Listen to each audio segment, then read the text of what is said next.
трябва да се случи нещо в Ethereum блокчейна. Примерно ти да изпратиш някакви етери на някакъв адрес и това ти включва вратата, примерно, на някакво жилище, в което можеш да отидеш и да го ползваш. Или пък да си отключиш колелото, или всякакъв вид ресурс, който може да се включва и се включва, или някакъв достъп до нещо, което може да се включва и изключва. И всичко базирано на смарт контракти в Ethereum мрежата. Както казах, казина и въобще такива лотари. И всъщност, когато говорим за лотари, тези prediction markets са също много интересна концепция. И това са, аз видях този алгор, има нещо като бета или в последна алфа на тази програма, на тази услуга, да кажем, и там всеки може да отиде, се регистрира неговия Ethereum аккаунт и да залага за определени, да отговаря на определени въпроси, така да се каже. Някакви въпроси са да или не, други въпроси са multiple choice, имат различни отговори. И там се залагат реални етери, те имат стойност, така че може да се каже, че се залагат пари. И идеята е, че когато хората залагат реални пари, може би ще е няма да е толкова на това какво искат да се случи, а на това, което са сигурни, че ще се случи. Това е идеята при тях. Като това са един вид потребители, а другия вид потребители са тези, които казват какво се е случило. И те също си имат някаква система за ранкинг и за това дали се казва, че това се е случило и то не се е случило, това ги възнаграждава тях, ако са по някакъв число да манипулират системата и това, което са казали е грешно, пък им вземат пари и така нататък. Ще е много интересно. И това нещо е свързано с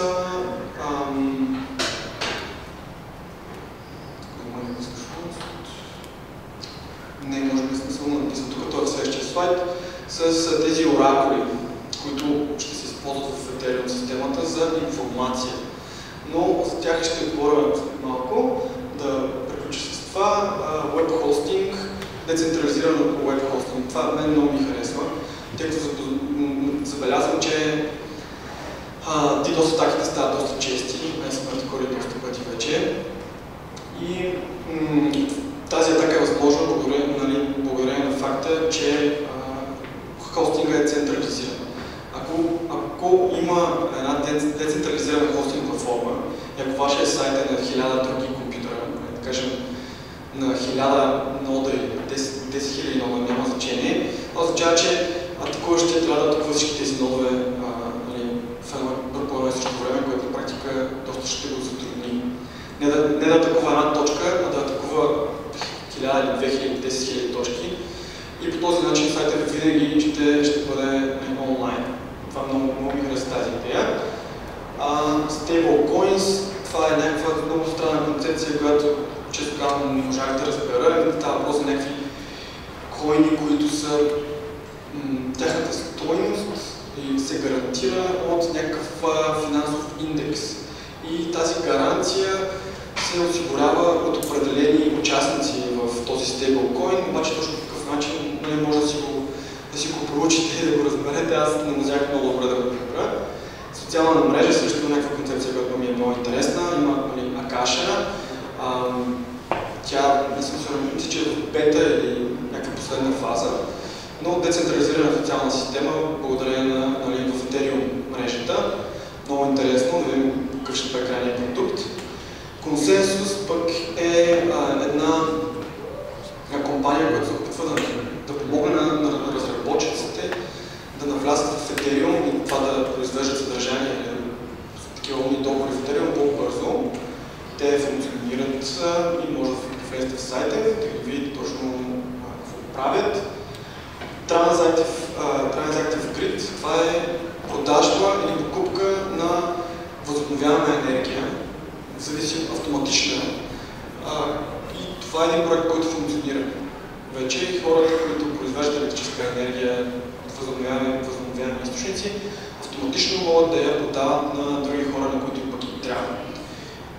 Интересен проект. Разбира се, в Ethereum може да се слагат всякакви видове, да се залагат всякакви видове договори, които в момента на вас ви е необходим нотариус, за да осигури тяхното изпълнение. Идеята е, че Ethereum мрежата може децентрализирано. Колко това е приемливо в определена държава, вече е въпрос. Няма, че с времето това ще стане по-така широка практика. Децентрализирани борси. Това и в случая на биткоин се създава. Има един проект, който е почти готов, има бета, функционираща. Много интересно. В случая на биткоин определено също доста интересно. Supply Chain Management, всъщност, както в случая на DAO и на корпорациите, Ethereum, умните договори в Ethereum, които се залагат, могат да бъдат използвани, за да се организира движението на различни стоки или услуги, въобще да се следят тези стоки и услуги, което е свързано с финансовите пазари, всякакви финансови инструменти, както и в случая на биткоин. За гласуване, разбира се, пак е свързано с организациите, децентрализираните организации и за покупка и продажба на недвижимо имущество. Въобще, сега първо започват да се появяват всякакви видове приложения на Ethereum. Се надяваме да има поне няколко, които всъщност да бъдат комерциално успешни, може така да се каже, но всичко това е все още един проект в начална фаза. Ще видим колко ще бъде успешен. И тук има и особеност, които искам да засегна, като финално, да ви обърна внимание, така да се каже. Как се комуникира с договорите, които са заложени, тези умни договори, които се вмреждат, просто пращат транзакции към тях и по този начин им казвате какво точно да направят и какво трябва да се случи. Има и друг интересен начин, споменах тези оракули. И най-вероятно тези Algor ще станат един такъв оракул в случая на Ethereum и от тях ще се получава информация, предполагам, на формата на някакво API за това какво се е случило. И вие можете по този начин да създавате някакви елементарни или не толкова елементарни договори в Ethereum, като, примерно, аз да се заложа с нея, че Лески ще победи в следващия матч, който. И след това, абсолютно без нищо тя слага, да кажем, някакво количество етери, аз слагам някакво количество етери и без абсолютно нищо да е необходимо да правим. В случая от оракула идва информацията какво се е случило с този матч. И благодарение на тази информация, умният договор извършва някакво действие, което е да изпрати количество етери или още количество етери. В случая, ако аз съм дал 50, тя дал 50, изпраща 100 на победителя. Като това може да се използва за всякакъв вид информация. Зависи в тези оракули хората, които са въвели въпроса, какъв точно въпрос какъв ще бъде въпросът, който ще въведат. И когато той бъде отговорен, тази информация може да се използва за задвижването на умни договори, които пък задвижват други умни договори и така нататък. Но тази последователност, един договор е свързан с друг, той пък с трети, т.е. с четвърти и така нататък, изисква изчислението, изисква стъпки по изпълнението на заложеното в кода. И както казах, всяка една стъпка има цена. Така че колкото ви е по-сложна програмата, толкова ще е по-скъпо, за да я екзекютвате, както се казва на български, не съм сигурен в думата. И както казах, това е свързано с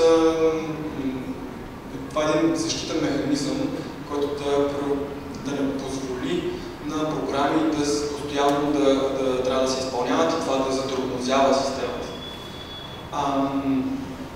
Интересно е, може би се сетили, то е съвсем логично, че когато едно изчисление се извърши на един от нодовете, т.е. се извършва на всички нодове. Един вид всички нодове се апдейтват с последната информация, апдейтват си своите базни данни, които са блокчейн. Блокчейна се апдейтва на всички нодове в момента, в който една калкулация се изпълни. И ако се окаже, че за извършването на определена програма, за задвижването на определена програма не стига платената такса и къста не стига, тази програма се връща в начално състояние преди инициирането. И не може да стигне до положение, в което програмата е наполовина изпълнена. Защото този, който е инициирал, губи къста, която е била необходима, но ако не е била достатъчна, не му се връща къста и калкулацията се връща наобратно. Както казах, колко ще струва калкулацията, зависи от тези някакви неща, от това колко е сложно. То си има нещо като ценова листа за всяка една калкулация, какво точно изисква като такси, като мисля, че в момента цената е фиксирана, но в бъдеще ще варира вече от това колко е натоварено мрежата и кой ресурс е по-ценен от друг. Serenity се нарича следващата версия, която се очаква да введе Proof of Stake. Вече обясних и всъщност обясних и това нещо, следващото, което вие залагате някакво количество етери, за да ви по този начин купаете. Вие залагате, кажем, 100 етера и се надявате, че системата ще ви върне 105 или там колкото се получи. Хубавото на Proof of Stake, едно от позитивните неща е, че предотвратява централизацията на купачите. Както в случая на биткоин, вече много малко хора купаят самостоятелно, повечето хора са в големи басейни. Проблема на големите басейни е, че ако достигне един от тях 51%, на практика те могат по някакъв начин да манипулират системата. Това е само теоретично, тъй като ако ви имате 51% системата, не е в вашия интерес да правите нещо, което ще развали, тъй като все пак вие сте вложили електричество, време, хардвер в това да имате 51% и няма смисъл тази система, която изиска този ресурс, да се случи нещо неприятно. И всъщност това е моята презентация, свързана с Ethereum и Bitcoin паралелите. Надявам се да ви е било интересно. Ако имате въпроси, може да ги задавате. И Стамен чува ли всъщност? Стамен чува и той може да отговаря.